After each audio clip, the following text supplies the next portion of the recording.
Welcome to Pirate Living Podcast. We're your hosts, Karan and Kristen. On this podcast, we are highlighting ordinary people living extraordinary lives. These are pirates who take small, bold actions daily to create social change. Pirate life is all about rebelling and breaking the rules for good. Creating lasting social change starts by first breaking our inner rules. After all, the hardest rules to break are your own. The pirates we highlight have dedicated themselves to creating good trouble.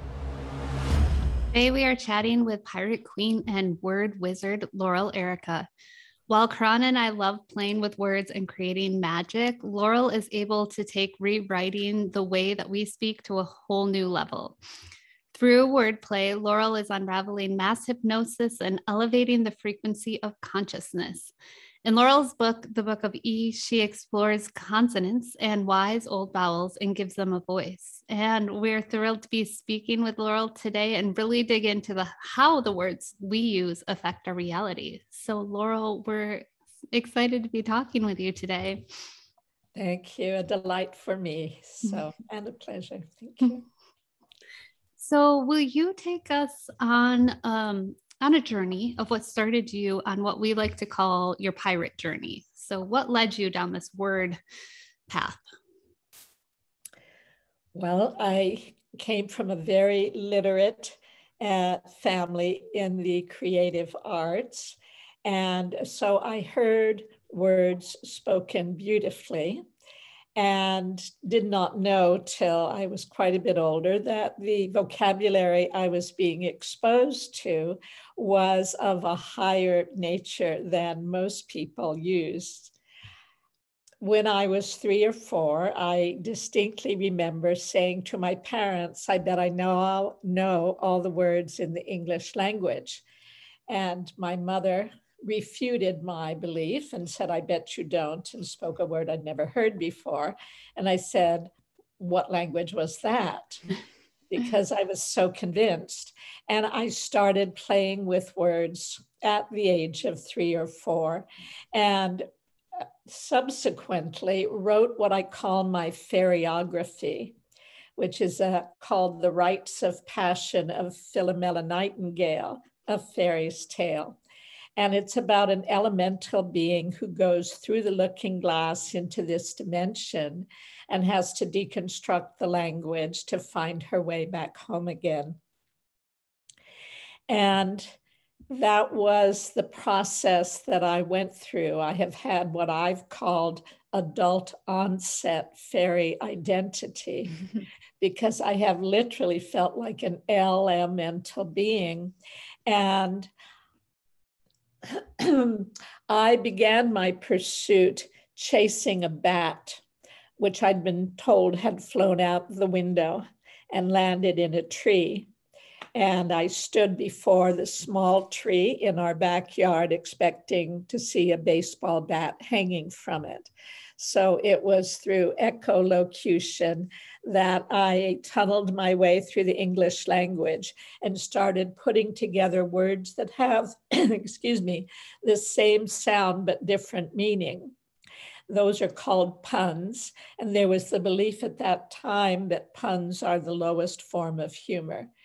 That belief was contradicted by the fact that Shakespeare and James Joyce were considered the greatest masters of the English language, and both of them were master punsters. And someone said to James Joyce something about his puns being trivial, and he said, yes, and others are quadrivial.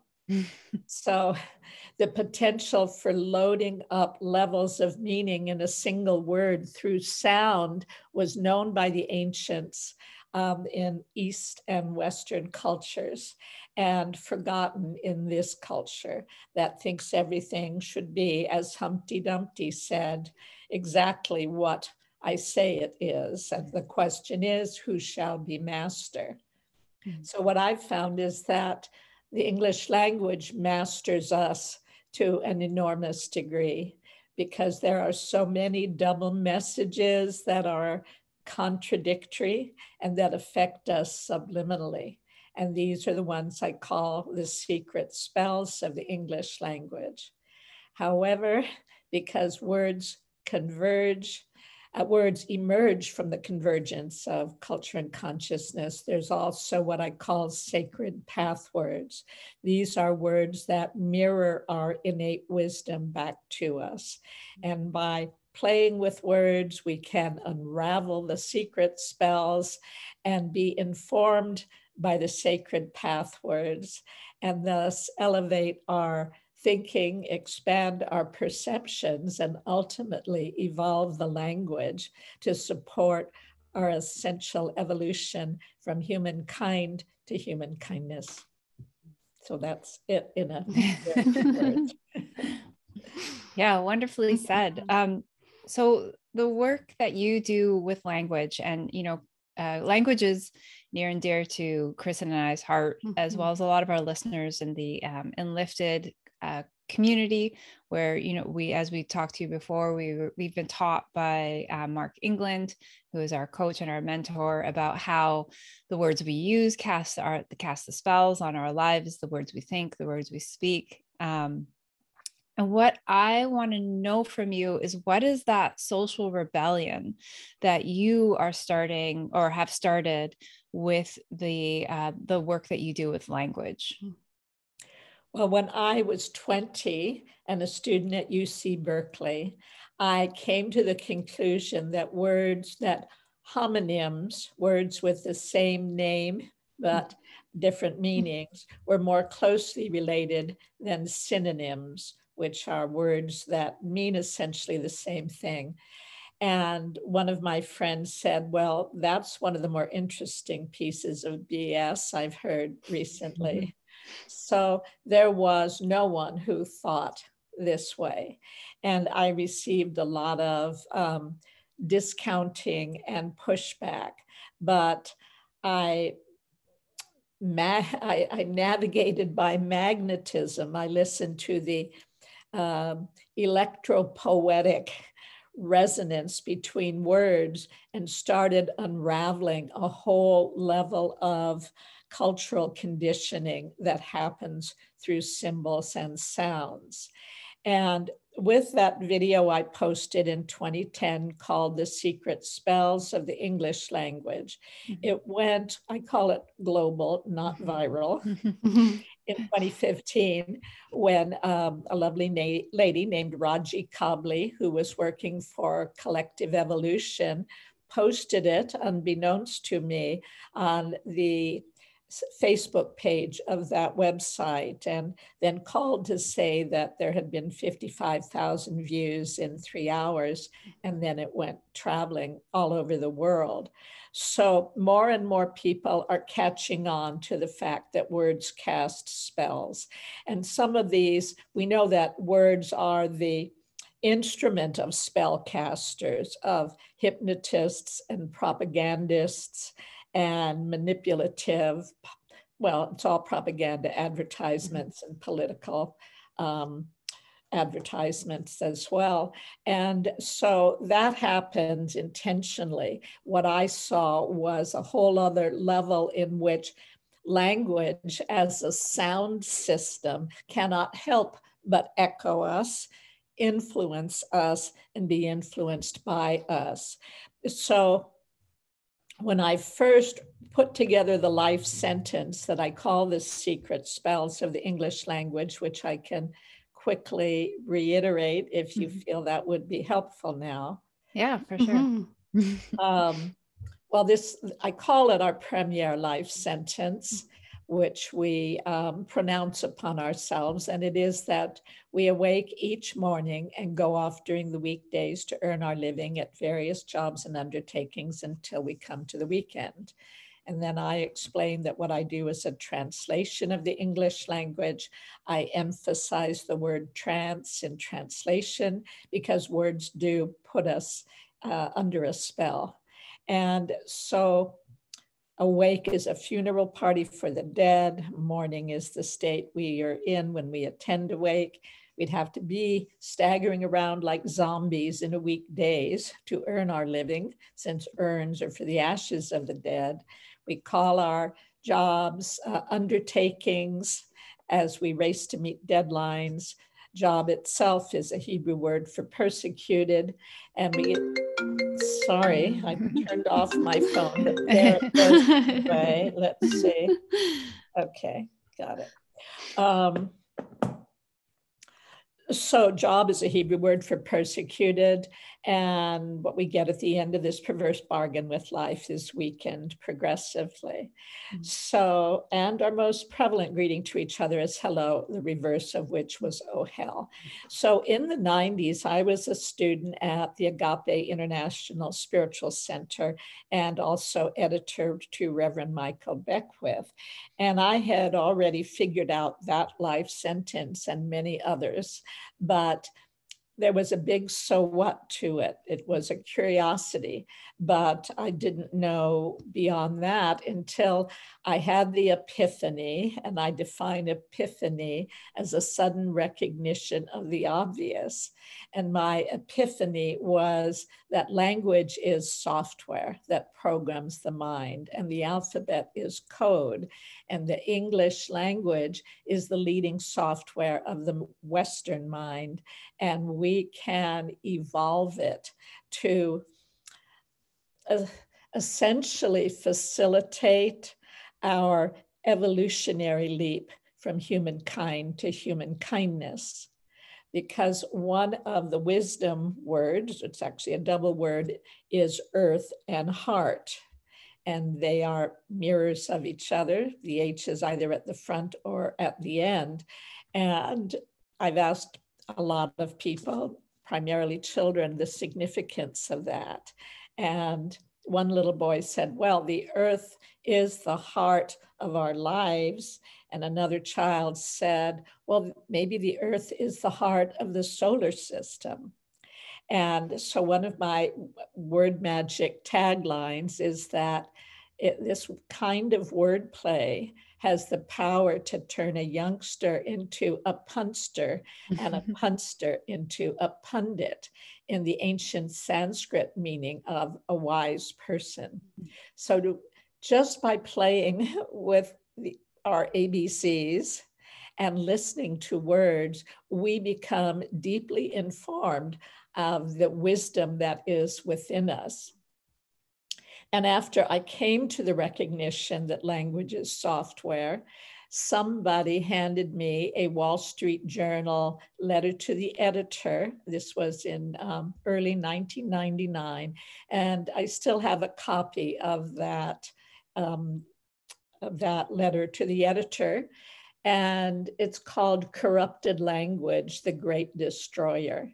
And it paraphrases George Orwell, who said that politics corrupts language, and language, once corrupted, has corrupting real-world influence. It also quotes Confucius as saying, if given charge of the governance of a country, the first thing he would do would be to correct the language. And then he goes on to express the cascading repercussions when what is said is not what is meant. And it also quotes Socrates as saying, incorrect language is not only a mistake in itself, it implants evil in men's souls. So dictionaries have declined in their quality, in my estimation, over the years. They were previously written for a more educated audience than the audience today. Even some of these dictionary sites online have become a whole lot less interesting to me. So there are many words that have been lost to posterity that could expand our sense of human possibility. One of those words is theocracy. It has a word twin, as just about every word does. And I have a book available, a book and CD called Word Magic, Wordplay that Puts a New Spin on the World. And in it, there is a poem called Ipsissima Verba, the very word. And it goes through religious words and it touches upon theocracy. And it says, Well, actually, I'll do the whole poem if that's all right. Yeah, Yeah. please. Thank you. So I always like to preface it by saying the word sun, of course, has two meanings, the one in the sky, and then one's male child, and then, of course, the Son of God. So I think those words are misspelled. The vowel at the center belongs in the opposite word. So the sun in the sky, we spell S-U-N, but that, in my way of seeing things, should be our own sun, because the U is a reflection of you. It's also a chalice to receive divine energy. And the sun in the sky is an orb, or it appears to us to be. So anyway, that's just a little sidebar. So it goes this way.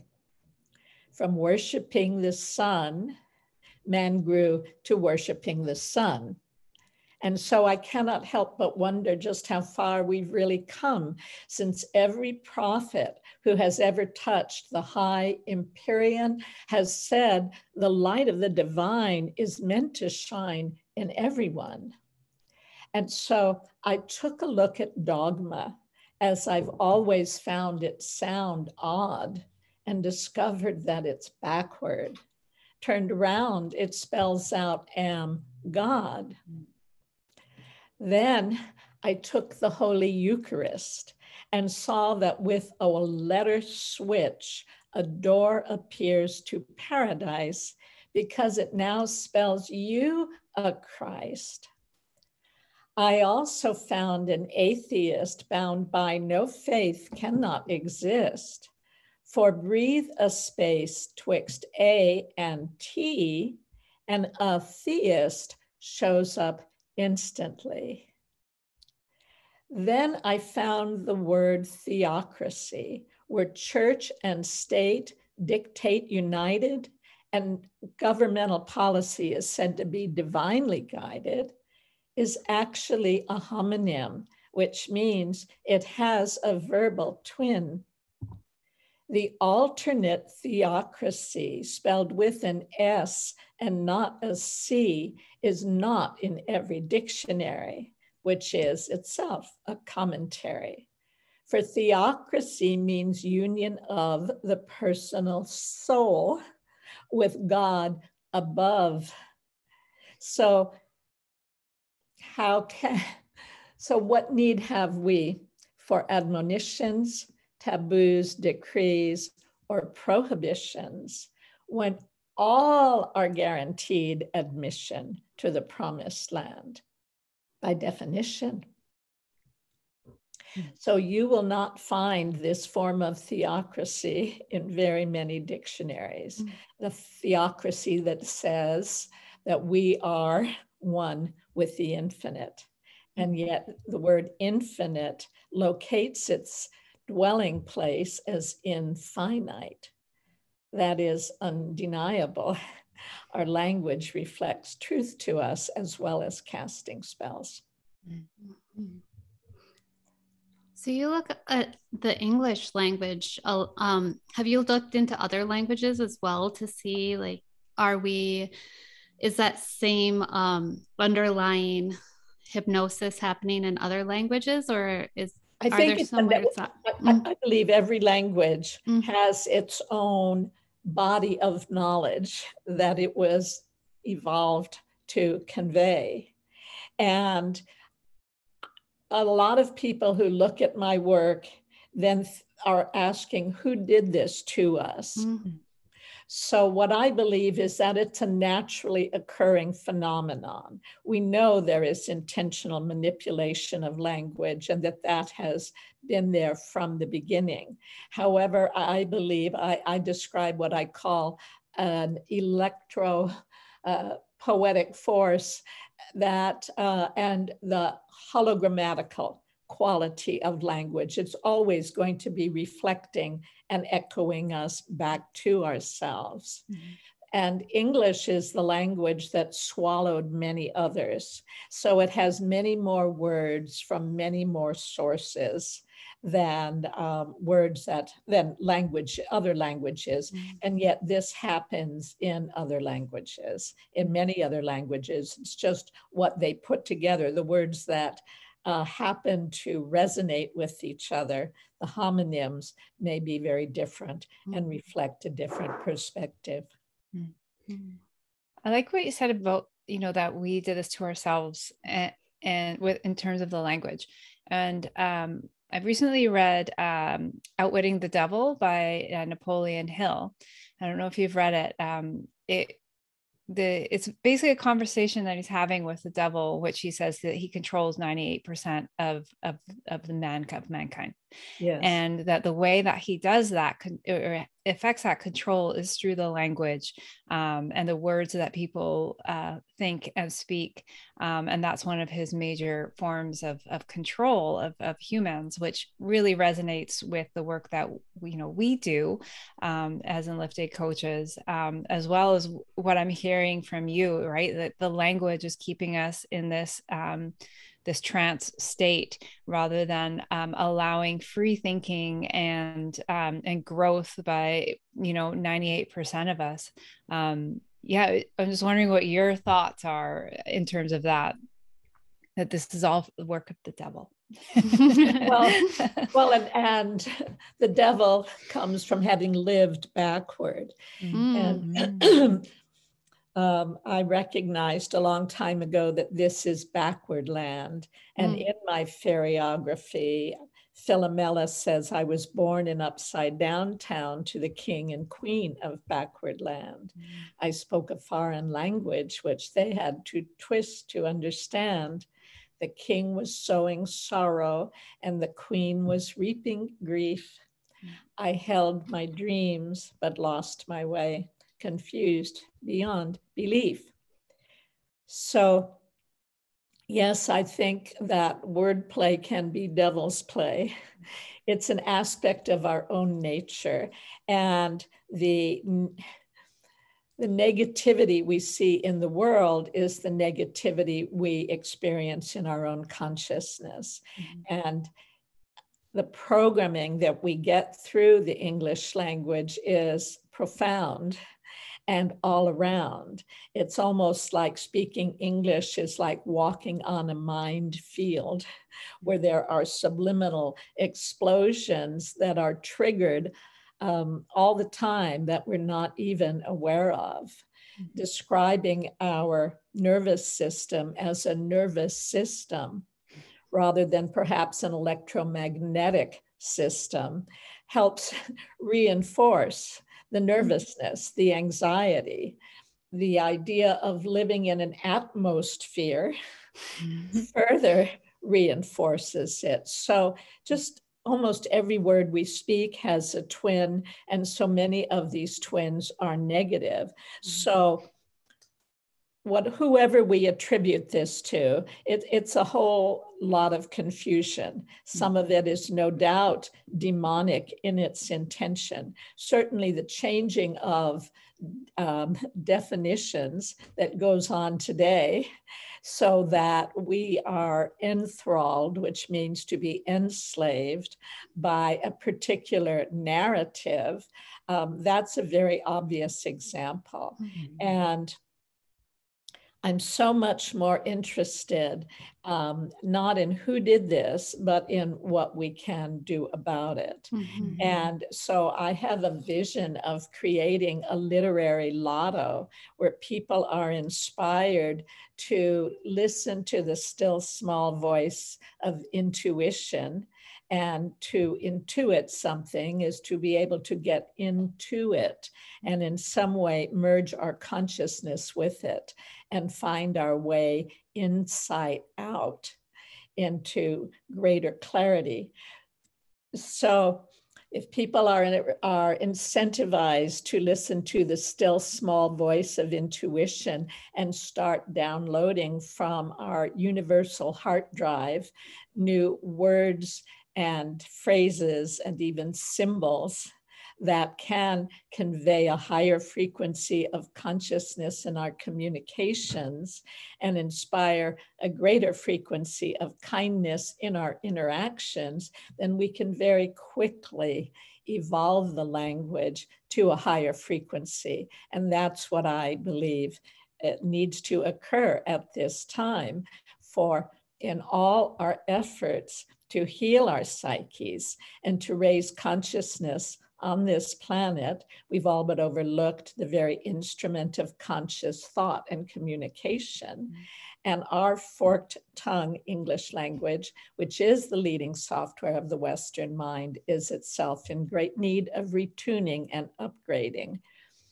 And in 2010, when I posted the secret spells of the English language, I also posted what I call my word magic anthem, and it's called Taking Command of the English Language, and it gives a vision of possibilities. So that's where I prefer to focus.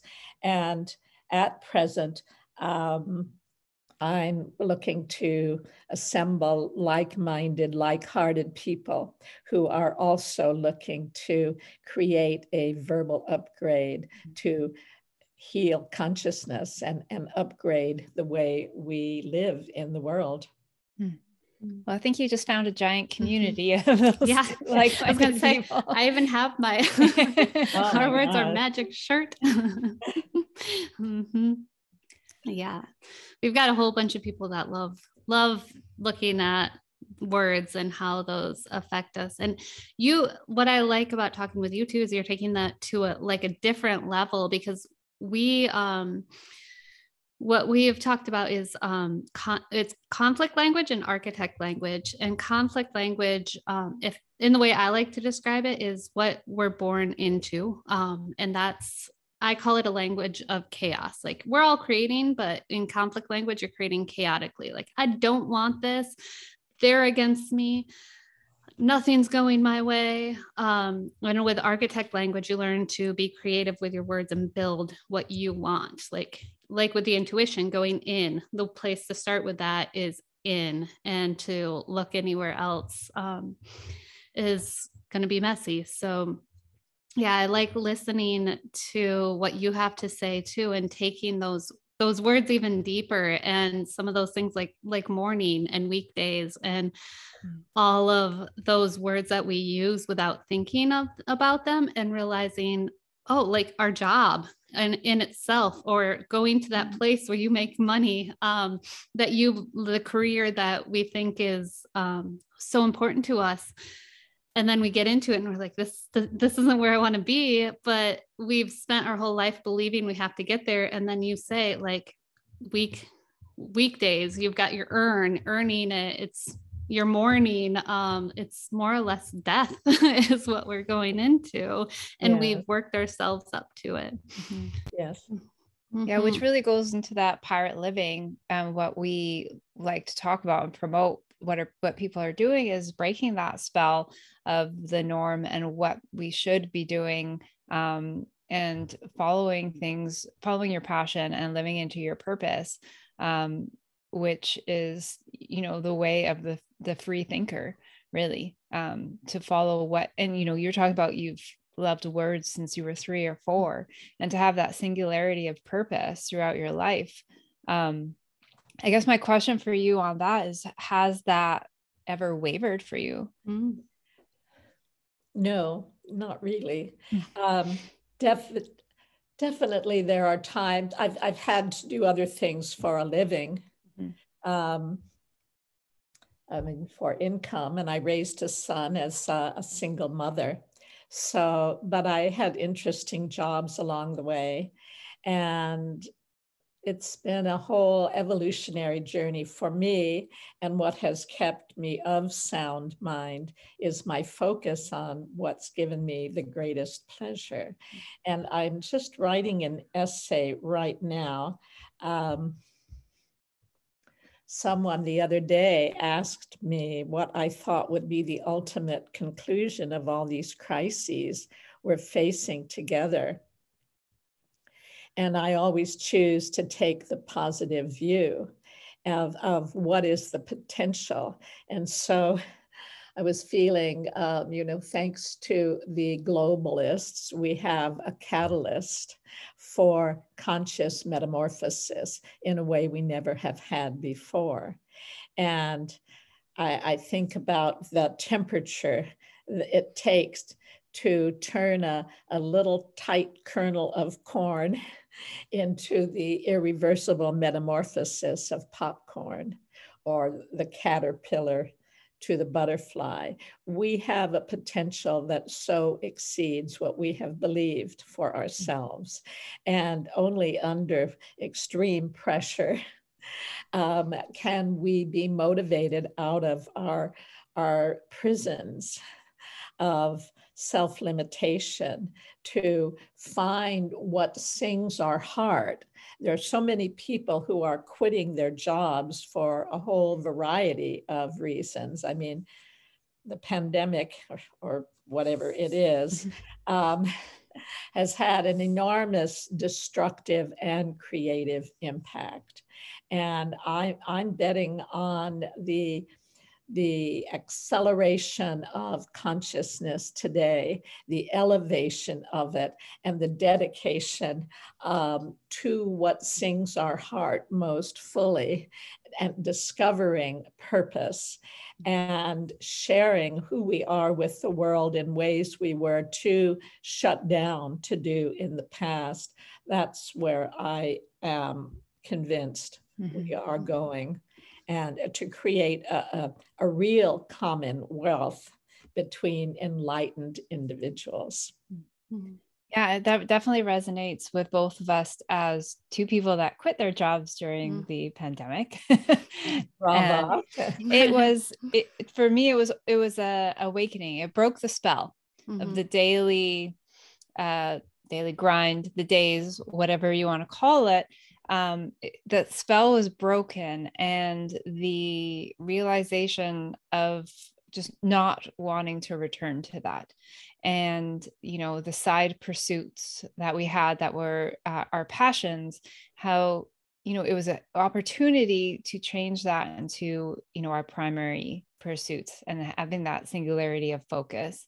And, to brag on Kristen's written a book since then, a children's book about the magic of words, right? And I think that is so important, to start educating the children on the power of words. Yes. Before these things become deeply ingrained habits, teaching them from the young age that power, so that we can raise these, much more conscious, aware beings to take over the leadership of the world and the country and everything. Well, congratulations, Kristen. Thank you. It's so needed and will be so appreciated by parents. And I had a dream a number of years ago where I was listening to a very advanced linguist speak, and he was saying that when we evolve the language, the new beings coming in won't have to forget who they are or why they're here. So I once, when my grandson, who's now almost 12, when he was about 3 or 2.5 or 3, and I said, Zephyr, when I say that I love your painting, it's not the same kind of love as when I say I love you. And he visibly relaxed. And what that makes obvious to me is that we need many more words for love, as Sanskrit has, to express different qualities of love and different objects of our love. But our language is so limited. And whereas Sanskrit has words for states of consciousness we can't even imagine, in English, we're losing words. And yet high thoughts need high language, according to the playwright Aristophanes, the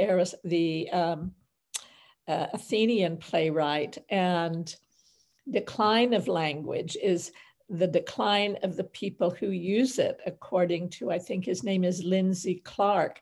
I have many collections on my website, a long collection of quotes about language on my website, which is wordmagicglobal.com, that corroborate the important role words play in our lives and the responsibility we have as speakers of the world's most spoken language to speak beauty, to speak with greater consciousness and clarity, and to expand our vocabulary so that we can entertain higher possibilities.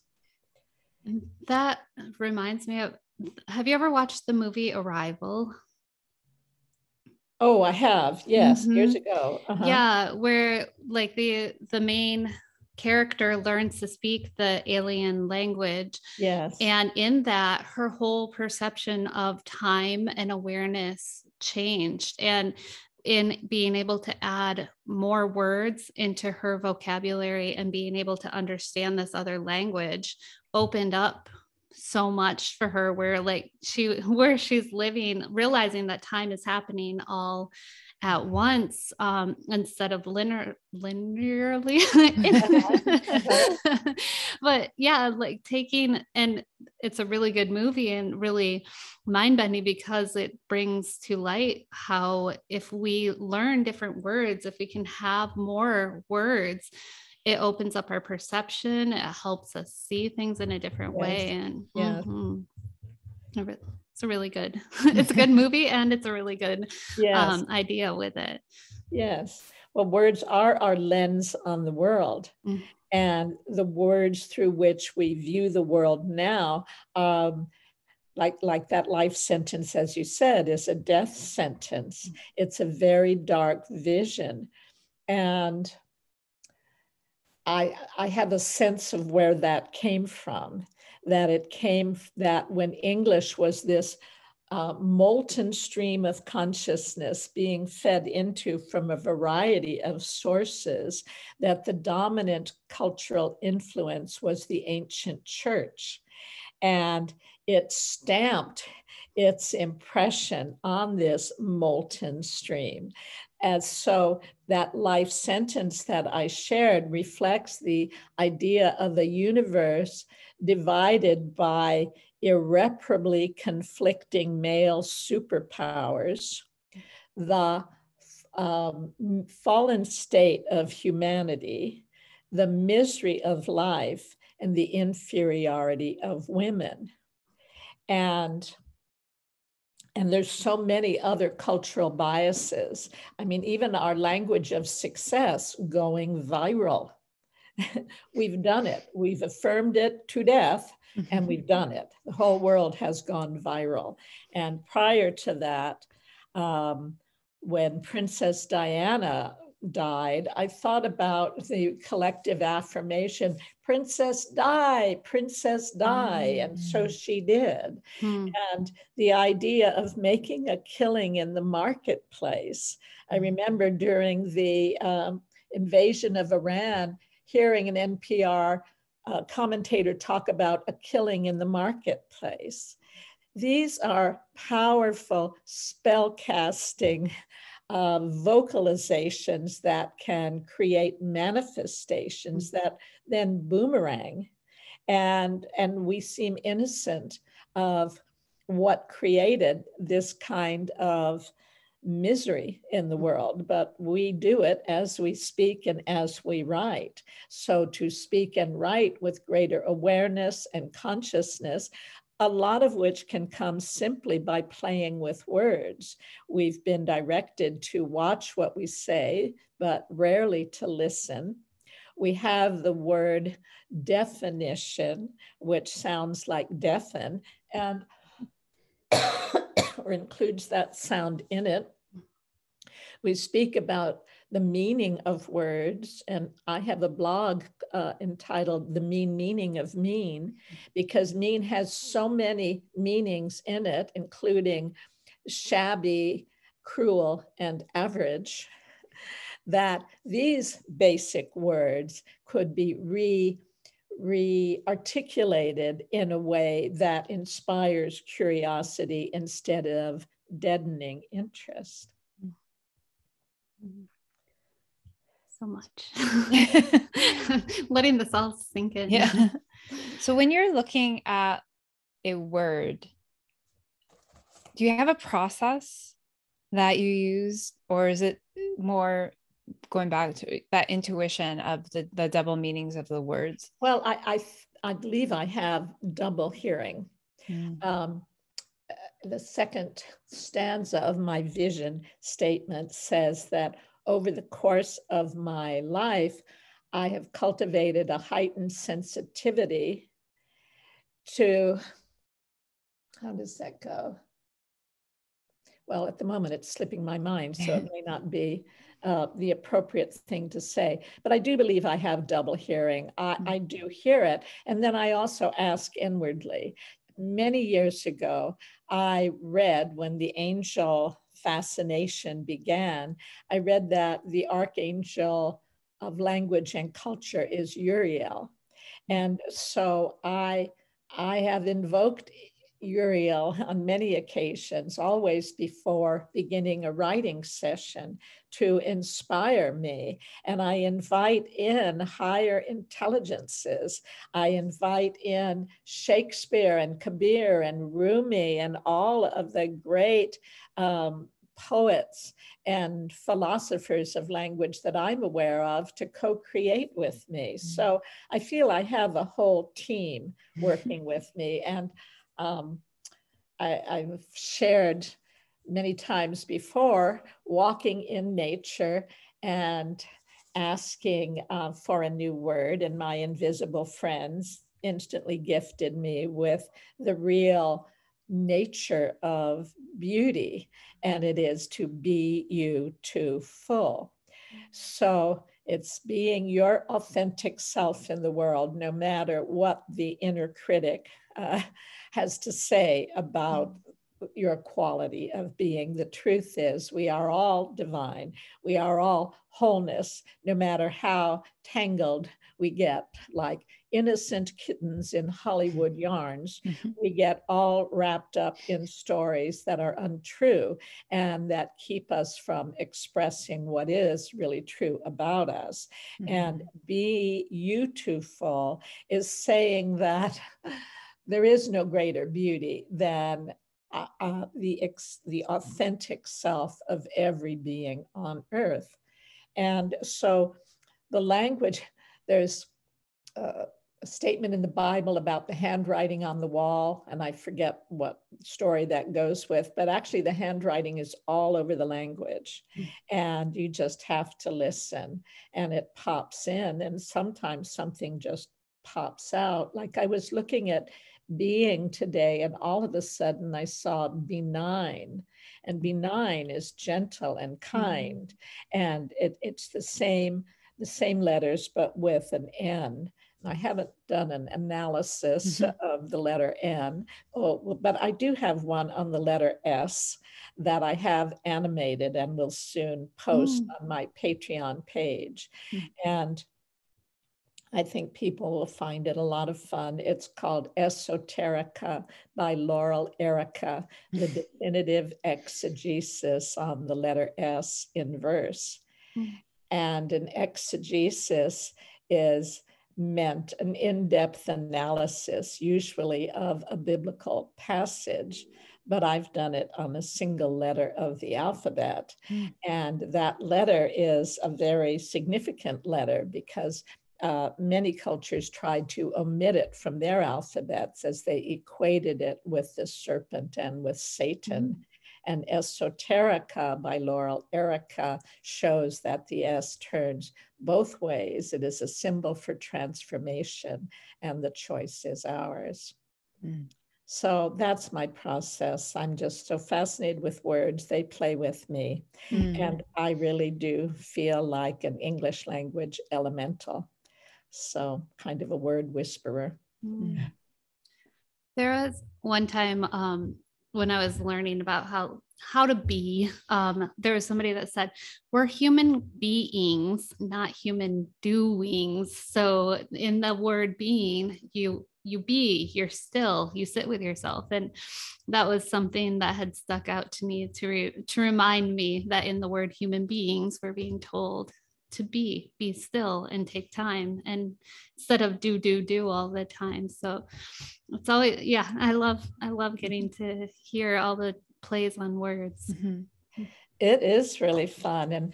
And I was in a class once, and I have a master's in spiritual psychology, and somebody asked Dr. Mary Hulnick, who leads the program with her husband, Ron Hulnick, she said, well, what's the equation, of doing to being? And she said, well, Frank Sinatra was right. It's doobie doobie doo.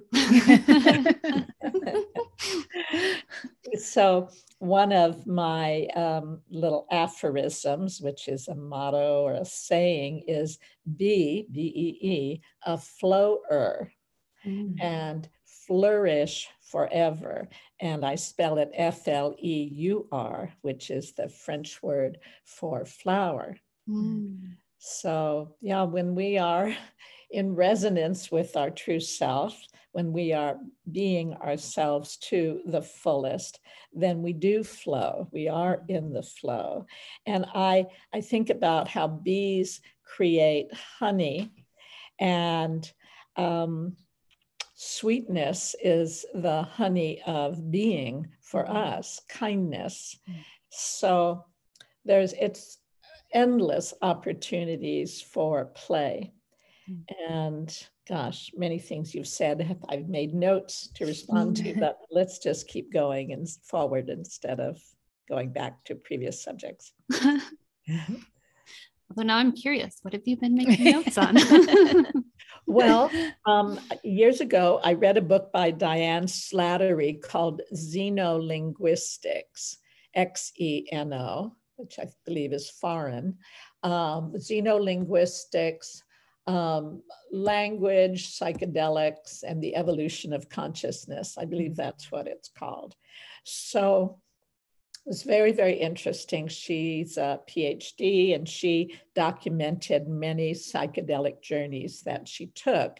And there's a language they called glide, or she calls glide, that are these little glyphs that I used to do. I started doing when I was 17. And anyway, the whole lots around that. But I was once in a government office, and I was thinking to myself as I went to the loo, if I take another life, would I want to be born into a family like the grandson of Charles Berlitz, who started the Berlitz language schools? His grandson had 2 parents and 4 grandparents, each of whom spoke a different language to him. And he had 6 languages at a very early age and assumed everyone has their own. And in truth, I believe we do. But we all have different meanings for the words we think we have common meanings for with other people. In any case, I was wondering, would I want that, to have multiple languages early on? And I thought, no, I would really rather learn xenolinguistics. Then I I left the loo, and while I was gone, a woman with pink cotton candy hair sat down in this government office. So I wondered who had the courage to walk around in the world with that hair. And I went over to speak with her, and she was beautifully dressed and bedecked in jewelry and highly decorated fingernails. And she said she had a school, and I thought it was for fortune tellers, but it was for children from preschool to 12th grade, children from the Armenian community. And she herself is a scientific linguist. And she told me, I don't remember if it was that she knows 57 or 67 languages, many of them dead languages, including the writing systems. So we had an interesting conversation, and I was invited to share word magic with her students. So language is such a key to consciousness and being conscious about the language that we use, and inventing new words and phrases can make a tremendous difference in our outlook and our impact on our own system and on that of other people's. And I do believe that that kind of creative invention of language, taking it to its next level, is essential for evolving consciousness. Mhm. So can you tell us more about the programs and workshops that you're running now? Well, I run a monthly writing circle. I actually run 2 of them. They're called Sacred Writes Creative Circles, and people from all over the world come together to work on a creative project. And the synchronicity of who arrives and the synergy between them is really profound. And so many are people who have had an idea or started a project and not gotten through to the end. And so by coming together with like-minded, kindred spirits, they receive the reflections and the encouragement to keep showing up and fulfilling their vision for their work. And so that's 4 sessions, 4 2-hour sessions. I have between 3 and 6 people in each group so that everyone has a time to share their work, receive the suggestions and feedback, and provide that for other people. I also, upon occasion, teach a class on word magic, about the whole process of how to evolve a word magical consciousness and become an inventor of words that can inspire higher consciousness. Not sure what I'm going to be doing in the new year, whether I'm going to be doing more of the same or whether I'm going to be giving presentations to wider audiences. Mm-hmm. Well, if you're still doing the writing circles next year, I want in on one. I would love to have you. Yeah, I have lots more visions for children's books, and I feel like this would be a perfect place to really dive into magic of the words and taking it to a new level. So yes, that's wonderful. Mm-hmm. Well, it would be so much fun to hear your ideas and to support you in bringing them to fulfillment. I have a lot of projects that I also would like to complete, things that have gotten to a certain point, and then the necessity of earning my living, distracted from them. So I'm going to start using my Patreon site more conscientiously and offering videos on it to patrons that will share some of this fun in ways that can support me to create a whole lot more of it. And with the secret spells, that video, and I talk about what I call our premier life sentence, but that's essentially not true. It's just an easier life sentence to put together than the one we pronounce on small children. And that starts by the idea of the new baby is the new arrival and is looked upon as arrival for the mother's affections. And the baby is constantly hearing, we have to change the baby. The baby has to be changed rather than just the diaper has to be changed. And I look at the fact, this is sort of parenthetical to that as young children, we don our capes and tiaras with the identification with superheroes and enchanted wish fairies that can save our family from villains and that can bring the blessings that we really are here to bring. And it's called make-believe, but the language is really the make-believe because it makes us believe things that aren't real or true. But pretending is a pretendency. And I believe that this identification with supernatural beings is because we are supernatural beings. And Joe Dispenza has one of his books and programs is Becoming Supernatural and accessing more of the greater human potential. So this is the time, all of that play was dress rehearsal, and this is the time for us to become supernatural. And the words we use to speak to ourselves and speak to others is really essential in that. And so ordinary words like being a grown-up, groan is the sound we make in pain and complaint. And to be adult is an idiot.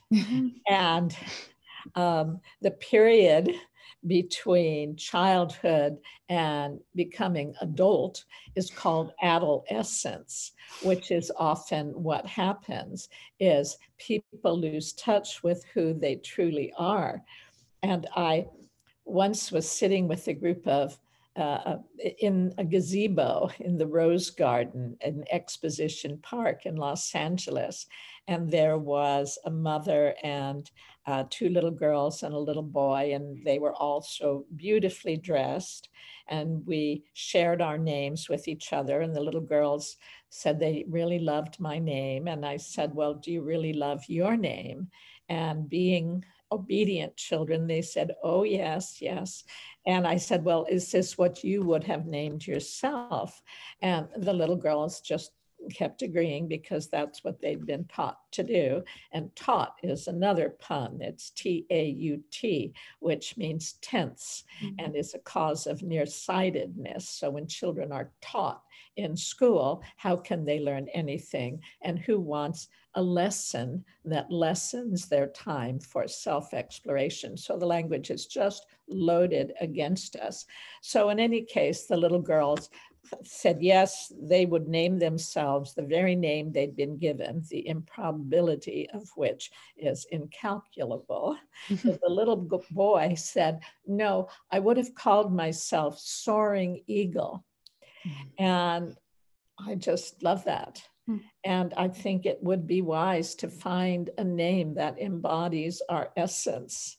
And even if that becomes a name we speak only to ourselves, that reflects who we know we truly are, rather than this step down version that most of us live, that even that can help take our wings out of hiding and grow stronger in the world.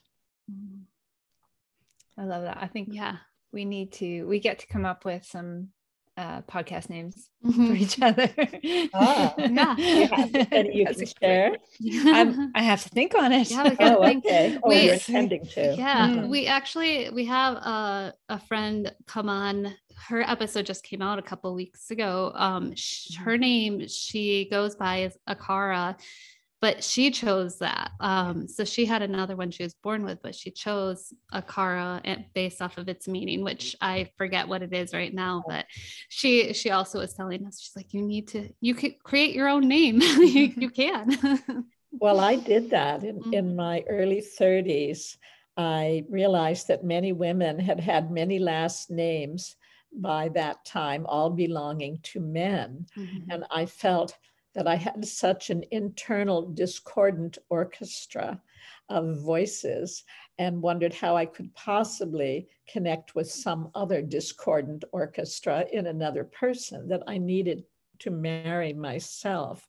And Erica was a name that had come to me in a meditation for the part of me that hadn't been through the severe trauma that was my upbringing, and I wanted to jettison that. And so Erica was the name for my higher self that I heard within. And Laurel was a name suggested to me by a psychic I was studying with. And since I'd always wanted to marry a tree, I thought, well, good enough. And so does Laurel Erica feel more resonant to me than what I was, than my name brand at birth? And it does. Does it feel like a perfect fit? Not really. Not perfect, but I didn't know what, I did a little marriage ceremony for myself at my favorite wilderness park, and I changed the name legally. And it wasn't till 20 years later that I knew what Erica meant. And it's that I pull ideas out of the air and they're a eureka experience. So what I found when I changed my name, that people would have been more comfortable had I spent thousands of dollars and changed my appearance surgically than if I asked them to call me by a different sound.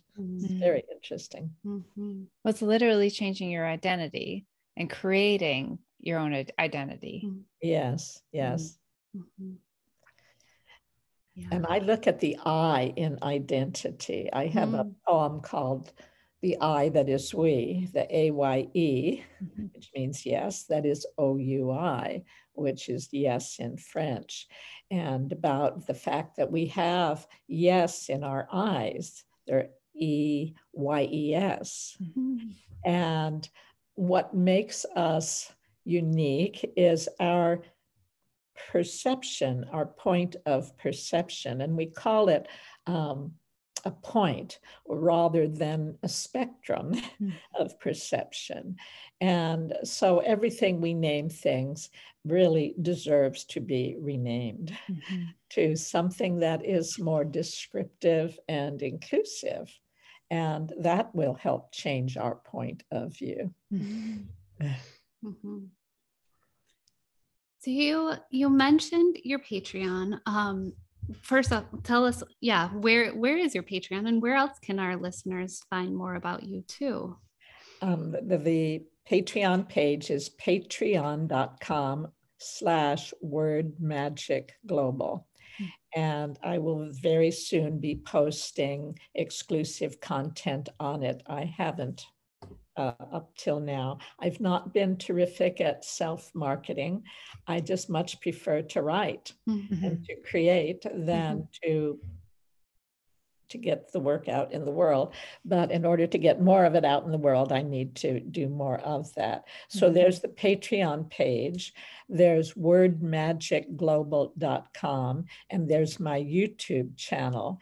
And I do have a lovely assistant who does the posting on social media for me. So occasionally I write essays that go on Instagram. Again, it's just that I'm rather obsessive with words, and it takes a little while before it's done, and that takes up a lot of time. So I'm looking to be more efficient with my time, and definitely to share this work with a larger audience. So patronage is essential to for me to be able to get out a very vast library of word magic that I created for my own pleasure over a period of time, and that has a lot of beauty and what can I say, beauty and magic in it. That's, I think, people will find most enjoyable and enlightening. How would you recommend our listeners to begin taking a pirate life or living a pirate life with the magic of their words? Well, be you too full would be the first prescription. And doing things that nurture your own spirit. Most of us, if not all of us, have been through a lot of trauma. So find ways to let the mind grow quiet and the heart open, because no matter what we've been through, that infinite intelligence, that infinite love intelligence is present always, and is we can gain greater access to it as we reduce the level of noise in our head. And there's so many different ways to do that. And each one of us comes bearing gifts. I believe that everyone alive today is here by divine appointment.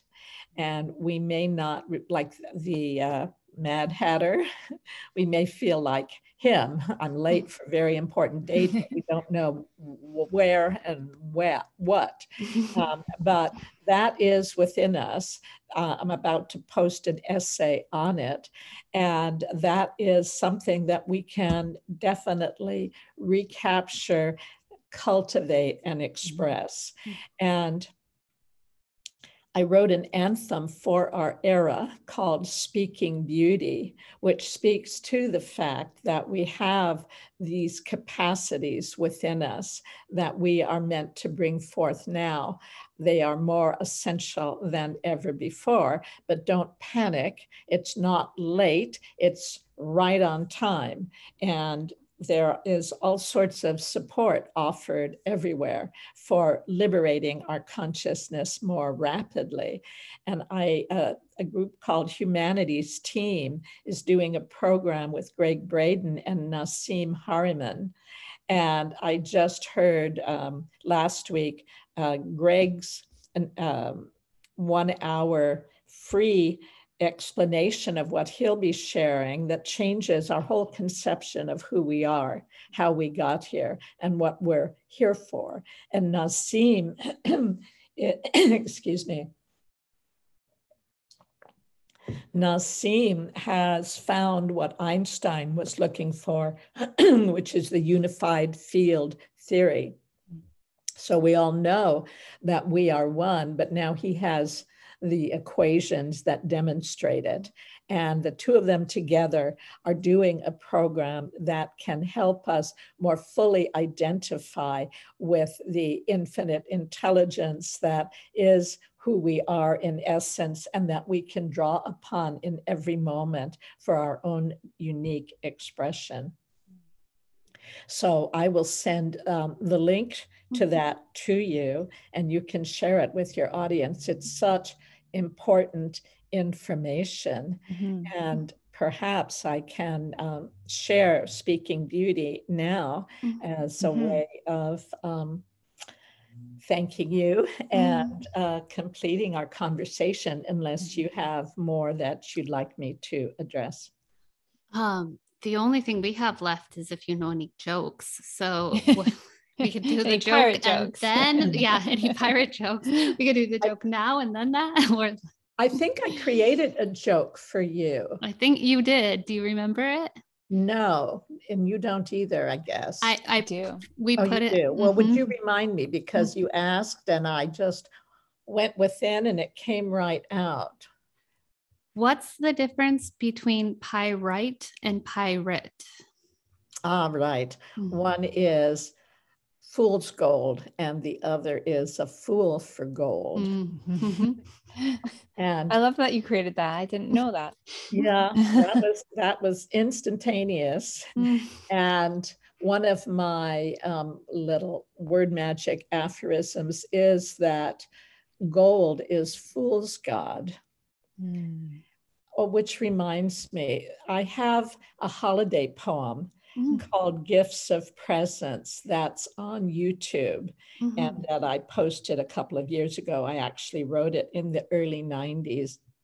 And it's all about the illusions that we pursue, thinking that having more of these surrogates for spiritual qualities, gold for God, but thinking that more of that is what we need for our satisfaction. And yet, of course, you can never get enough of that which cannot satisfy. So if you go to my YouTube channel, you'll find it. It's called Gifts of Presence.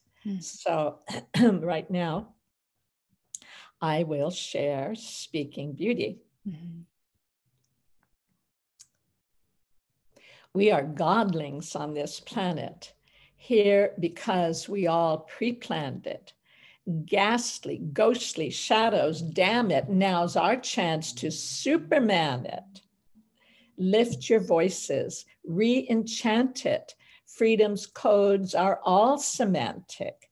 Though we're small and sometimes frantic, souls are whole and all gigantic. These may be our darkest hours, yet each of us has superpowers. The infinite is infinite, which means we can turn on the light. All life's a dream, and we're the dreamers. Though hate's streaming through the schemers, we're all here as world redeemers, beaming peace, we're love's supremers. So mages, sorceresses, sages, artists of all sorts and ages, share your gifts now, be courageous. Daring actions are contagious.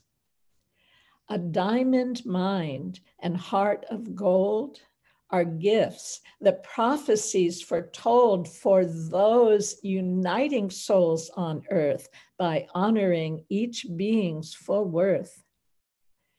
When we let go of againstness, we step into our immenseness, for the genesis of genius is the light we strike between us when we share the gifts with which we're blessed to inspire higher consciousness.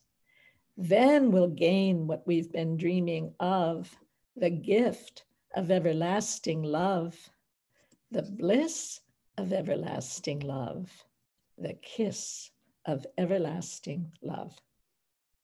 Thank you.